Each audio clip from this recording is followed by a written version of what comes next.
बुद्धगया बिहार येथील महाबोधी महाविहार मुक्त करण्यासंदर्भात बुद्धगया येथे सुरू असलेल्या आंदोलनाला वंचित बहुजन आघाडीने पाठिंबा दिला आहे।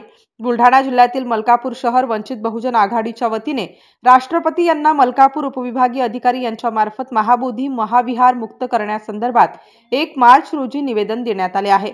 बुद्धगयातील महाबोधी महाविहार 1949 च्या व्यवस्थापन ऍक्ट मध्ये तात्काळ दुरुस्ती करावी। या ऍक्ट मुळे बुद्धगया येथील महाबोधी महाविहार व्यवस्थापनामध्ये इतर धर्मियांची संख्या जास्त असल्यामुळे महाबोधी महाविहाराचे व्यवस्थापन योग्यरित्या होत नसल्याने जगभरातील बौद्ध अनुयायांमध्ये असंतोषाचे वातावरण असल्यामुळे महाबोधी महाविहाराचे संपूर्ण व्यवस्थापन बौद्ध धर्मियांच्या हाती देण्याची मागणी या निवेदनातून करण्यात आली आहे।